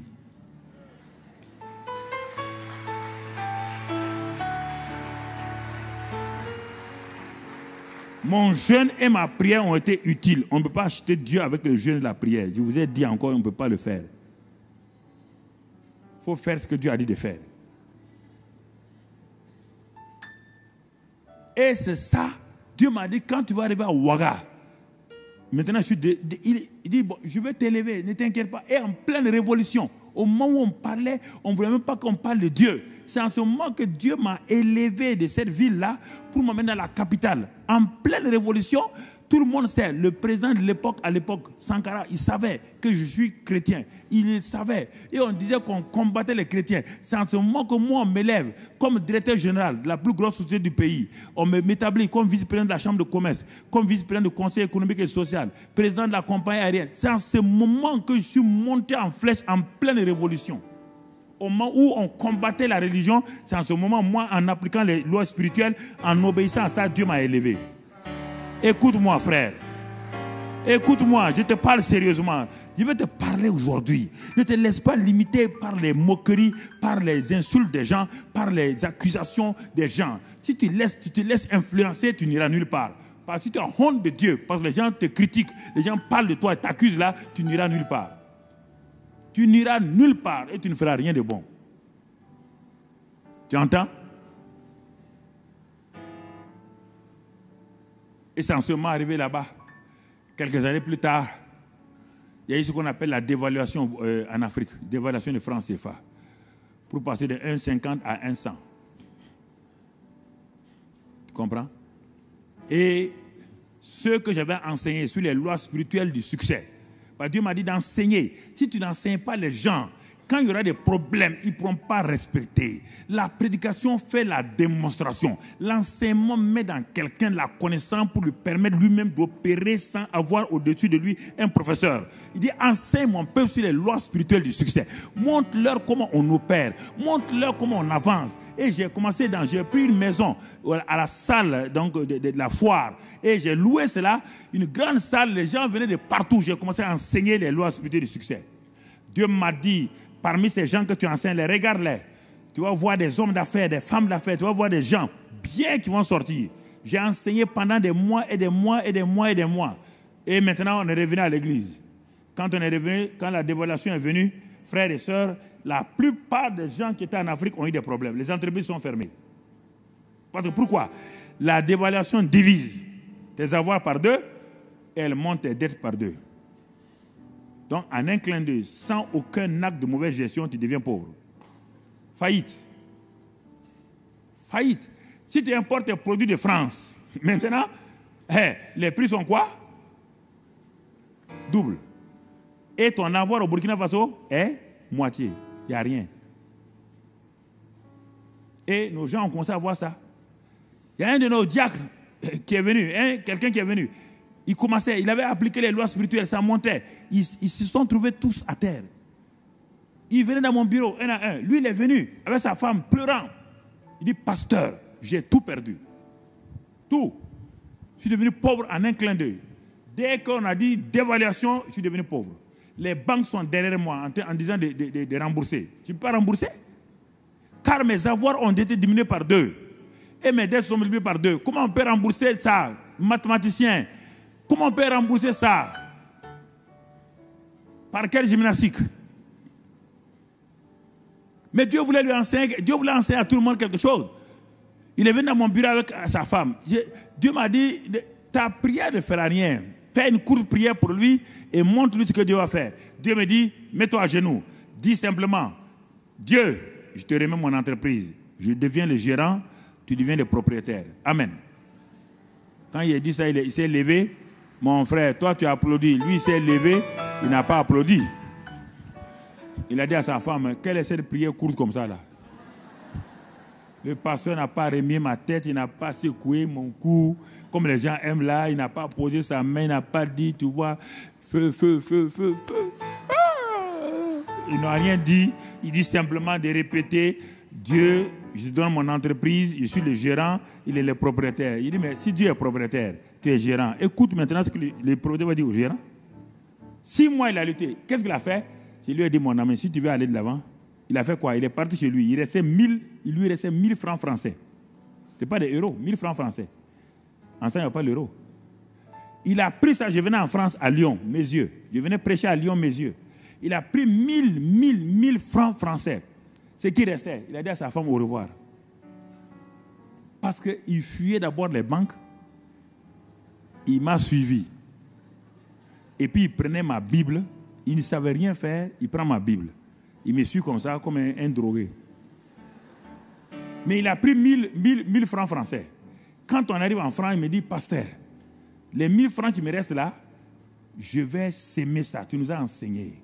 Je vais s'aimer ça. On a acheté un quart d'un lycée technique à 500 francs français. Premier miracle. Un quart de 50 places, en bon état. Deuxième, il a acheté piano. Il a acheté guitare. Il a investi les 1000 francs français. 6 mois plus tard, les marchés ont commencé. On dit, bon, pour faire la centrale électrique, il faut tel, tant. Il dit, il faut aller. Pose ta main et parle. Il gagne le premier marché. Deuxième marché. 6 mois plus tard, il est passé du rouge au vert vif. Mon frère, ses comptes, écoute-moi, ses comptes étaient remplis. Et te dit, ce n'est pas le mensonge. Aujourd'hui, les banques sont derrière lui. L'homme qui a de la liquidité dans les banques, en tout cas dans la presque sous-région, là, c'est lui. Toutes les banques cherchent. Il ne fait pas de crédit documentaire, il ne fait rien. Tout est cash. La liquidité est là. Ça vient d'où? Ça vient de parce qu'il a osé faire ce que Dieu a dit de faire. Et aujourd'hui, il est le premier en électricité, en eau. Il vient du Niger, du Mali, de partout. On l'appelle partout pour installer les lignes électriques partout. Il n'est pas seul. Il y a des femmes, des hommes qui sont là, des entrepreneurs, des architectes. Ils sont nombreux. À cause de ce que je t'enseigne ce soir-là, c'est ça que j'ai enseigné. C'est l'enseignement qui transforme, qui donne une ferme foi aux gens. Quand je sors pour des campagnes d'évangélisation, je fais la démonstration. Dans les campagnes d'évangélisation, je n'enseigne pas. Je dis, Jésus-Christ est mort pour vos péchés. Il a pris vos péchés. Maintenant, quiconque croit en lui vient. Maintenant, il a pris vos maladies. Posez vos mains sur eux. Au nom de Christ Jésus, je commande. Maladie, sors. Là, on voit les malades qui sont guéris, on voit les gens qui sont délivrés. Ça, c'est la prédication. Mais l'enseignement, mon frère, c'est pour faire sortir quelqu'un de l'ignorance, pour le faire rentrer dans la connaissance. Et que lui-même, il applique ça chez lui à la maison. Alors, bon, vous voyez là, regardons dans Luc 5. Luc 5, vous allez m'excuser, je suis obligé d'aller un peu plus. Même si vous n'êtes pas à Boissy. Vous n'êtes pas à Boissy, là-bas, c'est loin. C'est ça, en province équatoriale, là-bas. Donc, vous êtes en pleine ville ici, donc c'est déjà bon. Regardons Luc 5. Regardons ça et on va faire le travail. Luc 5, qu'est-ce qu'il dit là-bas? Jésus se trouvait, on ne va pas tout lire, je vais le résumer. Jésus est parti exprès, il part. Il veut faire quelque chose, il veut nous enseigner quelque chose. Il va trouver un groupe de pêcheurs sur la rive. Et ces pêcheurs avaient 2 barques. Et ils étaient en train de laver leur filet. Ça veut dire qu'en lavant leur filet, il y avait le découragement et tout dans leur vie. Ils n'ont rien pêché toute la nuit. Ils ont travaillé, les pères et les fils. Donc, une maison de spécialistes en pêche. Ils n'ont rien obtenu. Jésus arrive sur la rive. Et qu'est-ce que Jésus dit? Jésus va appliquer, il va leur faire. Ils ne connaissent pas la loi de s'aimer et de récolter. Ils ne connaissent pas ça. Ils ne savent pas qu'il faut s'aimer avant de récolter. Jésus va leur enseigner ça indirectement. Il emprunte la barque de Pierre, de Simon. Et il fait ce qu'il doit faire. Le Père a envoyé Jésus pour prêcher. Il est un pêcheur d'hommes. Le Père l'a envoyé. Jésus emprunte la barque de Pierre. Vous voyez là, Pierre ne comprend pas la loi de s'aimer et de récolter. Jésus l'amène à comprendre ça par ce moyen-là. Il emprunte la barque de Pierre, il rentre dans la barque de Pierre et il prêche aux hommes. Et il gagne des multitudes d'âmes donc pour son Père. Quand il a fini, comme il enseignait, la Bible dit qu'il enseignait. Quand il enseignait, Pierre était dans la barque. Le père de Pierre était là, Jean était dans l'autre barque, son frère André était là. Ils ont entendu l'enseignement de Jésus à la foule. Ils ont compris ce que Jésus voulait. Quand Jésus a fini maintenant d'enseigner, quand on sème, on doit récolter. Jésus se tourne vers Pierre. Puisque tu m'as donné ta barque, moi, quand on me donne une semence, tu dois t'attendre à une récolte. Mais quelle est cette récolte-là? Cette récolte va dépasser ta capacité de compréhension. Cette récolte est un mystère. Jésus dit, avance en pleine eau et jetez vos filets pour pêcher. Et en grec, le mot pleine eau, là, quand tu lis en grec, là, avancer en pleine eau, c'est le mot bathos, qui veut dire mystère, aller au-delà de ce que tu comprends naturellement. Jésus dit à Pierre, va dans le mystère de Dieu. Va dans la pensée qui est au-delà de ta pensée personnelle. C'est ça, aller en pleine eau. Ça veut dire, c'est le mot bastos. Lis ça. Va lire ça. Va au-delà de ta connaissance naturelle. Tu sais pêcher des poissons. Mais j'ai vu tes limites. Tu as vu tes propres limites. Tu as vu? Vous avez pêché toutes les techniques. Tout. Tu es grand informaticien. Tu es grand ingénieur. Tu es grand homme d'affaires. Mais regarde tes limites aujourd'hui. Regarde comment rien n'avance. Regarde comment tu bloques. Jésus ne met pas en cause ton expertise. Il ne met pas en cause ta capacité. Mais il sait que c'est limité. Il dit à Pierre, je sais que je suis au courant que vous avez tout fait pour avoir des poissons. Mais regarde, la barque est vide. Ta vie est vide. Ton travail est vide. Il n'y a pas de résultat. Ton ministère est presque vide. Il dit, s'il te plaît, puisque tu m'as donné ta vie là, comme une semence, ta barque là, qui est indispensable pour faire ton travail, tu m'as donné ça comme une semence. Moi, quand on me donne une semence, on doit s'attendre à récolter. Mais pour récolter, ça va aller au-delà de ta pensée. Parce que ce que je veux te dire là, si tu veux raisonner, si tu veux mettre ta logique, tu ne vas jamais le faire. Et c'est pourquoi beaucoup de chrétiens mettent leur logique dans la loi de s'aimer et récolter.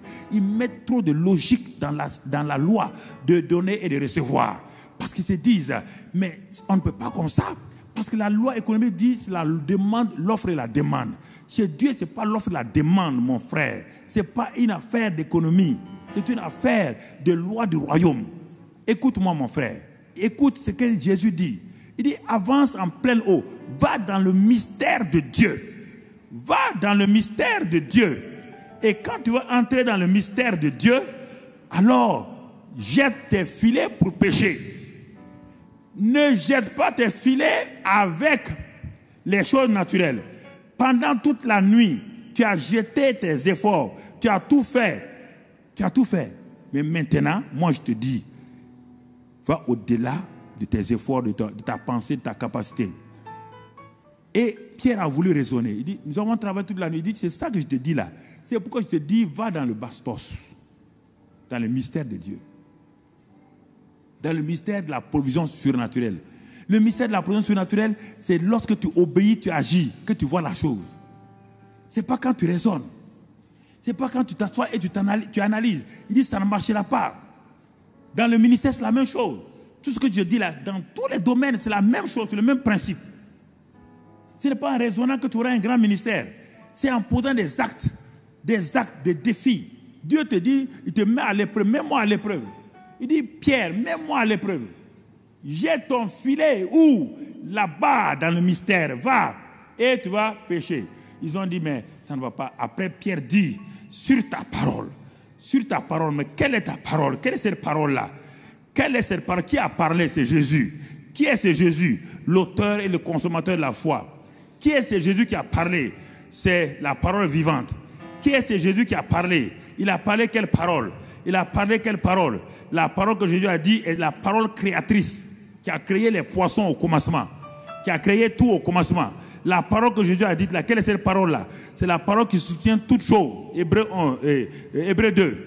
Quelle est cette parole-là? C'est la parole puissante, efficace. Hébreux 4, 12. Quelle est cette parole-là? C'est la parole puissante. C'est la parole sur laquelle Dieu veille pour l'exécuter. Jérémie 1, 12. Quelle est cette parole? Il dit sur ta parole. Sur ta parole. Quelle parole? Quelle est la parole sur laquelle il s'appuie? C'est la parole vivante. C'est la parole efficace. C'est la parole tranchante. C'est la parole par laquelle Dieu a tout créé. Il a créé tout par la parole. Il dit, si c'est cette parole-là, c'est ça le mystère. Si c'est cette parole que tu viens de dire, elle semble être fragile. Jette ton filet, avance en pleine eau. Dieu a dit que la lumière soit. C'était simple, naturel, du moins compréhensible. Mais les effets sont redoutables. Les effets sont prodigieux. Les effets sont glorieux. Il y a la provision surnaturelle. Et quand il a jeté son filet, la Bible dit, ils ne purent pas tirer tellement il y avait des poissons. D'où viennent ces poissons? Ces poissons sont liés à la parole. Et la parole a créé en Pierre la foi. Et la foi lui a permis. Écoute-moi mon frère, c'est ça la loi de s'aimer et de récolter. Jette ton filet. Et un jour il dit à ce Pierre là, dans la loi naturelle, est-ce que tu as déjà vu un poisson avec de l'or dans sa bouche? Il dit non. Tu as déjà vu un poisson avec de l'or là-dedans? Il dit non. Bon, quel est notre besoin aujourd'hui? Notre besoin, c'est de payer les impôts. Il dit, mais, Pierre dit, mais, je crois que Judas a beaucoup d'argent. Jésus dit non. Moi, je ne paye pas les impôts avec l'argent fait à l'effigie de César. Vous devez comprendre ça. Vous comptez trop sur l'argent fait par les banques centrales. C'est ça qui a des problèmes. Vous comptez sur l'argent de César. Jésus dit non. Pourtant, il avait un trésorier. Il avait une banque centrale. Bien que le gouverneur était voleur, ça ne fait rien. Mais il avait une banque centrale quand même. Il n'a pas dit à Judas, donne-nous l'argent, on va payer les impôts. Non, il dit, écoutez-moi, tout domaine, quand vous êtes chrétien dans le royaume, tout domaine, vous devez vous asseoir. Parce que vous manquez parfois de voir Dieu agir. Et vous passez à côté de la plaque. Le surnaturel vous passe sous le nez. Et vous opérez dans le naturel. Il dit, va. Il dit, mais prends ton hameçon. Ça, c'est le hameçon. Il dit, va. Quand tu vas jeter le premier poisson qui va venir, tire-le. Dans ce premier poisson, vous imaginez, dans un océan où il y a des millions de poissons, dès que Jésus a dit, le premier poisson qui va venir, tous les poissons ont dit, moi, monsieur, je suis prêt à être l'instrument de ta gloire.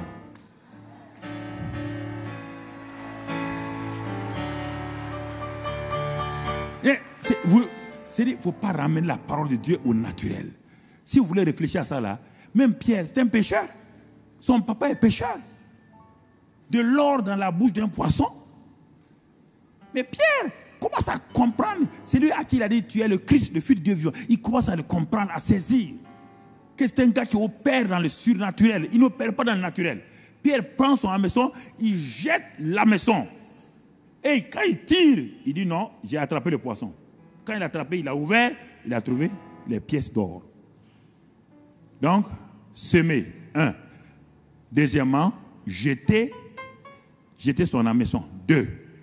Troisièmement, jeter le filet. 3 choses. Et je vais m'arrêter là pour faire l'application maintenant pour nous en ces temps de la fin. Il dit, si tu fais ça, 2 Corinthiens 9, 8 et 11. 2 Corinthiens 9, 8 et 11. Regarde ce que Dieu dit. 2 Corinthiens 9, 8 et 11. La Bible dit que si tu fais ça, Dieu peut combler. Premièrement, il dit, Dieu peut combler de toutes sortes de grâces. Vous combler. Il peut vous combler. Afin que possédant toujours en toutes choses de quoi satisfaire à tous vos besoins maintenant, il vous amène à un autre niveau. Vous ayez encore en abondance. Pas un peu. Non. En abondance pour toute bonne œuvre. Premièrement, Dieu, si tu obéis à ça, il va te donner. C'est pourquoi quand le petit garçon a donné ses 5 pains et ses 2 poissons, il est resté 12 paniers. 12 paniers plus importants que les 5 pains et les 2 poissons. Dieu, il n'y en a pas d'égal. Quand on a confiance en lui, il n'y a pas d'un égal. Il fait au-delà de ce que tu penses. Arrêtez.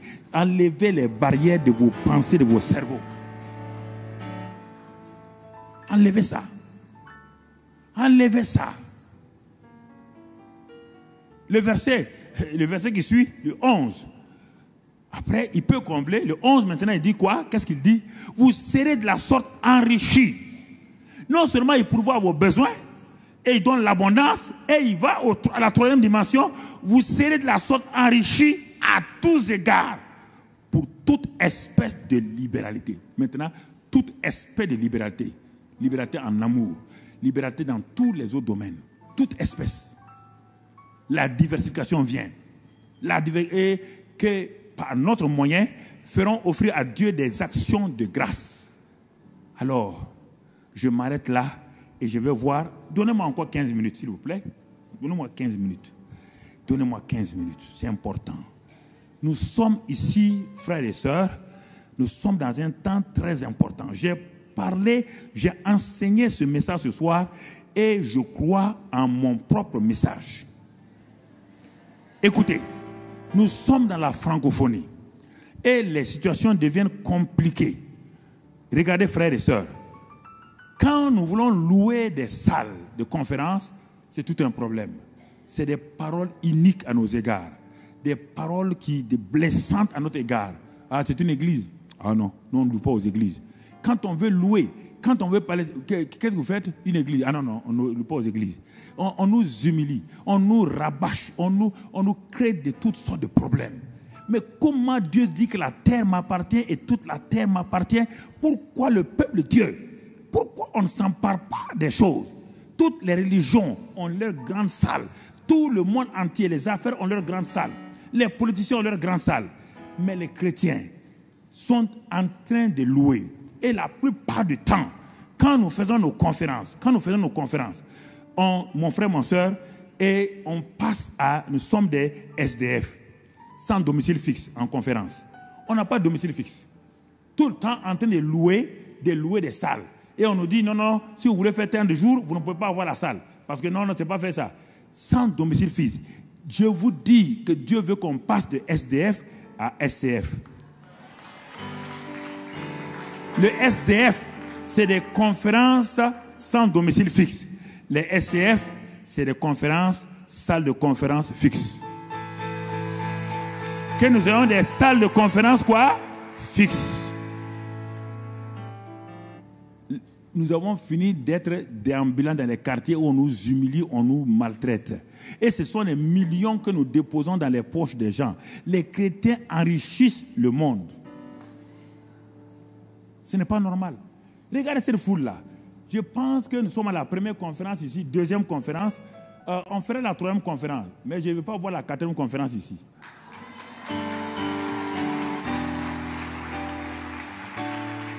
Non, non, non. On refuse de faire la quatrième conférence ici. Pourquoi? Pourquoi, frère? Tout le monde a ses palais de congrès. Pourquoi vous n'avez pas de votre palais de congrès? Nous avons décidé d'avoir un palais de congrès, frère, pour la francophonie spirituelle sur les 5 continents. Et où? Dans la capitale de la francophonie qu'on appelle Paris.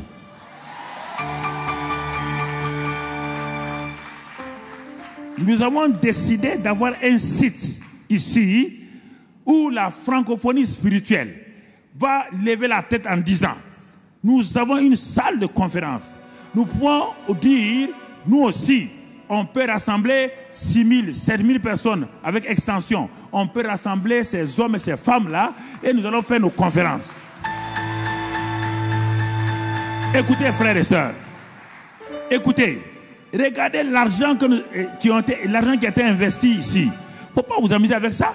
Les jours viendront où on va vous dire il n'y a plus de salle de conférence pour tout ce qui est religieux. Vous allez faire quoi? Vous allez faire quoi? Ça vient là. Ou bien vous ne croyez pas à ça?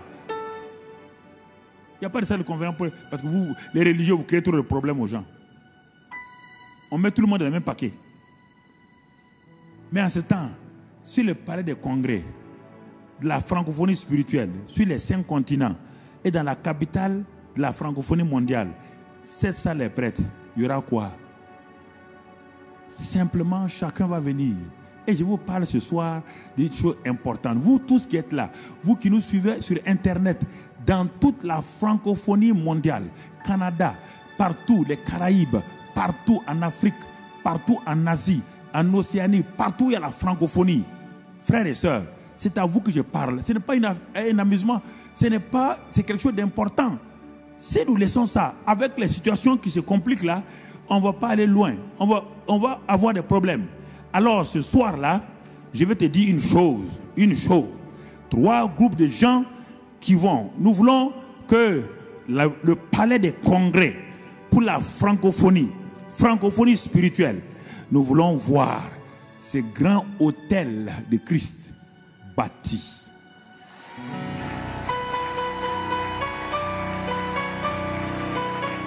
Cet hôtel de la prière, cet hôtel de la consécration, cet hôtel de l'adoration, de la louange, soit bâti. Et nous en sommes, mon frère, ma soeur, les co-bâtisseurs avec Christ. Et c'est pourquoi ce soir, je vais parler des semeurs de la bonne semence dans la bonne terre. 3 groupes de gens. Ceux qui doivent semer dans la bonne terre, qui est cette salle de conférence, qui est la bonne terre. Si je parle, je suis convaincu. Personne ne m'a dit de parler. Demandez à votre pasteur. Personne ne m'a dit de parler de ça, de donner ce message-là. Parce que je n'aime pas donner, vous savez, je n'aime pas parler de ces choses-là en public. Parce que les gens, mais si je dis ça aujourd'hui, c'est que le temps est venu. Écoute-moi. Alors, écoute-moi. Premier groupe, ce sont les semeurs qui vont semer selon leur capacité, mais pas ce qu'ils ont. Ils décident de semer selon la semence que Dieu va leur donner. Vous connaissez ça très bien. Écoutez-moi, je vais au-delà. Ça, c'est des semeurs qui décident de semer pour récolter 30, 60, 100. À ce niveau-là, chaque somme est importante pour être semée. Mais je vais monter à la deuxième dimension. Ceux à qui Dieu va dire ce soir, ne sois pas un simple semeur, sois un homme qui ose aller prendre ton hameçon, aller jeter dans la mer. Et là-bas, pour pourvoir à nos besoins, pour toi et pour moi, Pierre, va jeter ton hameçon à toi. Pas mon hameçon, dit Jésus, ton hameçon. Va le jeter. Et alors, tu vas prendre donc ce poisson-là dans la bouche duquel il y a des statères en or. Ça, ce sont ceux, c'est le deuxième groupe. Troisième groupe, ce sont ceux qui encore, Pierre fait parler de ce groupe-là, sont ceux à qui Dieu dit, maintenant entre dans le mystère de la plaine de l'eau profonde. Va dans le mystère de l'eau profonde. Ne prends pas seulement la maison. Ne reste pas au bord de... Parce que la maison, on est toujours au bord de l'eau, on jette. Nos pieds ne sont pas dans l'eau. Et notre pirogue n'est pas sur l'eau. Il dit maintenant, allez-y en pleine eau. Ce sont ceux qui jettent des filets. Ce n'est pas un hameçon, ils jettent les filets. 3 groupes de gens. Alors, mon frère, ma soeur, les premiers groupes là, on n'impose pas aucune somme aux gens. Le deuxième groupe, c'est le groupe de ceux qui jettent les filets. Ce sont ceux qui ont décidé d'être des jeteurs de hameçon pour pêcher le poisson du Seigneur. Et ceux qui ont le filet vont jeter les filets. Alors, mon frère, ma soeur, je dis, prépare-toi ce soir. Tu as une enveloppe? Prends ton enveloppe. J'espère que tu as une enveloppe. Écoute-moi, ce n'est pas de l'amusement. Si je te prête ça, c'est que je sais que Dieu veut débloquer ta vie au nom de Christ Jésus. Dieu veut débloquer ta vie au nom de Jésus. Depuis que je viens à vos conférences, j'ai déjà prêché ça. Il y a quelques années, j'ai prêché sur les paniers. Vous vous rappelez, non? En dehors de ça, mais je n'ai pas prêché ça. Écoute-moi très bien. Maintenant, je vais dire, pour te montrer que je suis au sérieux, je vais dire à ma femme, posez-nous un panier ici, s'il vous plaît. Un panier là. Un panier. Ah, il est là. Très bien. Je vais dire à ma femme, elle va venir maintenant. C'est bon, le groupe musical, vous venez. Elle va venir, ma femme va venir. Écoutez, attendez, ne donnez rien dans les enveloppes d'abord. Nous allons vous montrer que nous croyons à ce que nous prêchons. Elle va venir d'abord avec la maison. On a déjà donné des semences. Elle va venir avec la maison de 1000 euros. Elle va déposer la maison de 1000 euros. Elle va déposer la maison de 1000 euros. Voilà le panier. Voilà le panier. Ah, il y en a ici. La maison de 1000 euros. Maintenant, ce n'est pas fini. Elle va jeter le filet en eau profonde. Le filet en eau profonde, c'est, nous allons donner 10 000 euros. Viens poser. Viens poser. Donne-moi le panier. Écoutez, si vous ne croyez pas mon message, je crois moi-même. Père, ma femme et moi, nous avons jeté la maison de 1000. Nous avons jeté le filet de 10 000. Sans aucun doute. Nous connaissons ce mystère. Nous connaissons ce défi que tu nous as lancé. Alors, Père, ce soir-là, nous voulons que notre vie, qui est déjà ancrée sur la loi de s'aimer, de récolter, sur les défis de Dieu, que cela soit amplifié et enraciné, afin que le grand autel de Dieu, l'autel de la prière, l'autel des miracles, l'autel de la puissance de Dieu, qui sera érigé dans cette capitale-là, se manifeste non seulement dans cette ville, mais aussi dans toute la francophonie.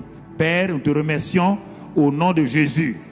Maintenant, mon frère, ma soeur, si tu crois à cela, alors sur ton enveloppe, ceux qui vont donner 50, 100 euros, 25 euros, préparez ça, posez.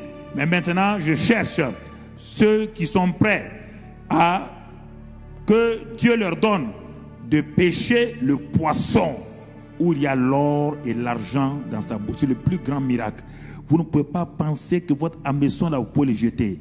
Ce sont ceux qui décident de jeter la maison de 1000 euros. Et ceux qui veulent jeter le filet de 10 000 euros, préparez-vous. Ce n'est pas de l'amusement. Baissez la tête. Je vais prier. Baisse la tête. De 10 000 euros, ce n'est pas une fois. Ce n'est pas non. Écoute-moi, c'est plus que ce que tu penses. Car lorsque tu vas entrer dans cet hôtel de la prière, qui sera bâti au plus tard dans 2 ans, quand tu vas entrer, tu seras là-dedans. Tu seras heureux d'avoir participé à l'édification de cet hôtel-là. Ils t'ont enseigné qu'il faut renverser des hôtels, mais il faut aussi en bâtir. Renverser les hôtels, c'est bien, mais si tu ne bâtis pas l'hôtel de Dieu, qu'est-ce qui va rester dans ta vie? Alors, renverse les autels. Ils t'ont enseigné cela depuis hier. Ils ont prié pour toi. Maintenant, édifie l'autel de Dieu. L'autel où Dieu va manifester sa présence, où sa gloire va se manifester. Reste la tête baissée. Reste la tête baissée et regarde. Regarde bien. Où en es-tu ce soir? Es-tu parmi les jeteurs d'hameçons?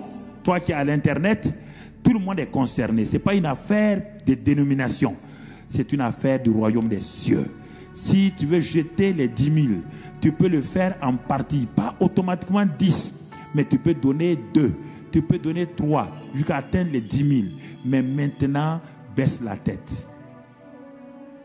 Et au moment où tu as la tête baissée, dis avec moi, Dieu m'a enrichi. Dieu m'a enrichi, car il est fidèle. Oh Dieu m'a enrichi. Dieu m'a enrichi, car il est fidèle. Ce que sa bouche a dit, ma foi l'accomplit.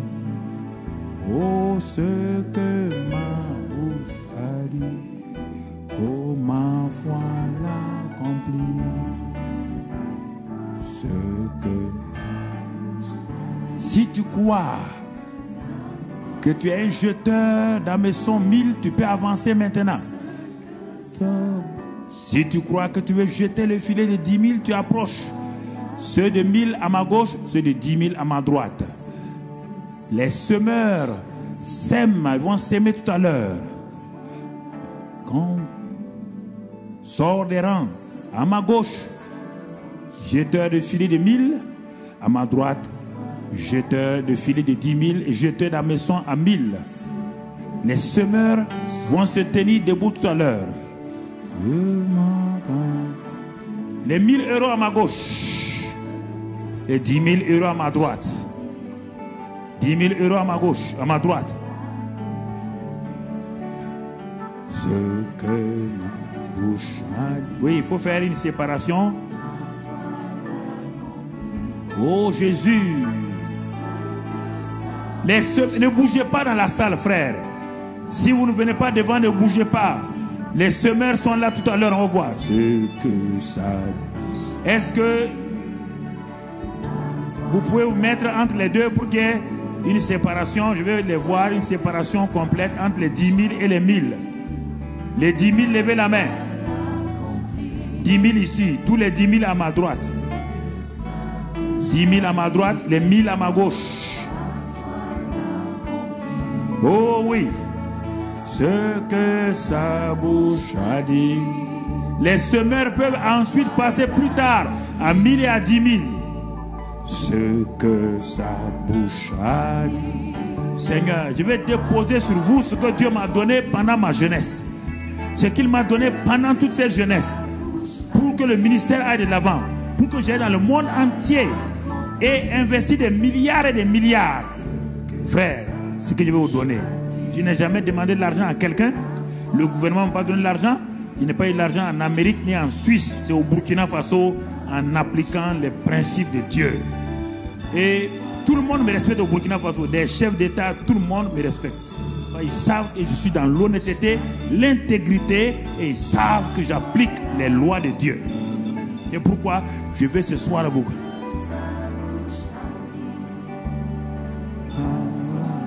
C'est sérieux. Continuez.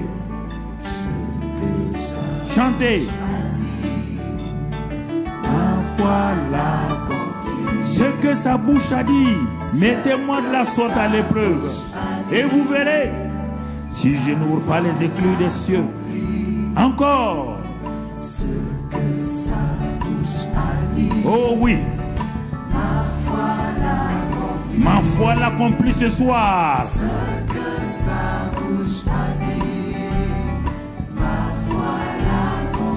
Dis-le encore ce que sa bouche.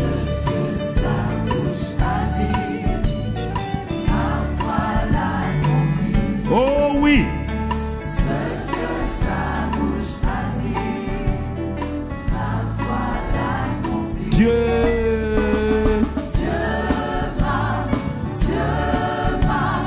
Dieu m'a enrichi. Tout donné, oui, c'est vrai. Dieu m'a tout donné, car il est fidèle. Dieu m'a enrichi. Oh oui. Dieu m'a enrichi. Dieu m'a enrichi. Car il est fidèle. Oh Dieu. Dieu m'a enrichi. Dieu m'a enrichi. Car il est fidèle. Dieu.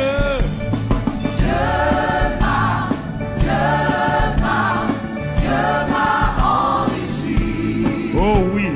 Dieu m'a enrichi. Car il est fidèle. Une fois encore. Dieu m'a enrichi. Dieu m'a enrichi. Car il est fidèle. Tout doucement, je vais parler à la salle. Dieu m'a. Levez vos enveloppes maintenant. Que ce soit les semeurs qui sont dans la salle, levez vos enveloppes. Dites avec moi, ô Seigneur, ta parole, elle est réelle.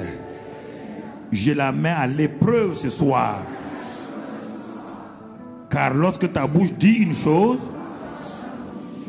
tu attends que ma foi l'accomplisse. Ta bouche a dit de te mettre à l'épreuve. Et je verrai, si tu n'ouvres pas les cieux dans ma vie. Je me suis tenu ici comme semeur, jeteur d'hameçon, jeteur de filets devant toi pour te mettre à l'épreuve. Je sais une chose, que tu veilles sur ta parole pour l'exécuter. C'est pourquoi ma foi n'est pas basée sur mes circonstances, mes besoins. Ma foi est basée sur toi et ta parole.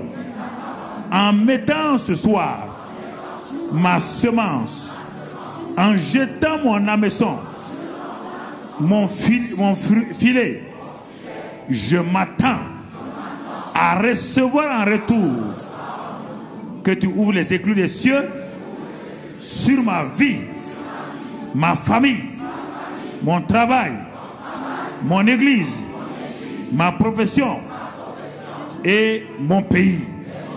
Je m'attends à cela, Seigneur. C'est pourquoi je pose cet acte de foi. Merci, Seigneur. Sois béni parce que tu m'as exaucé. Que toute la gloire te revienne au nom de Jésus.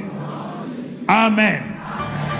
Maintenant, et vous qui êtes devant, vous allez poser, ceux qui sont dans la salle, les paniers sont là-bas.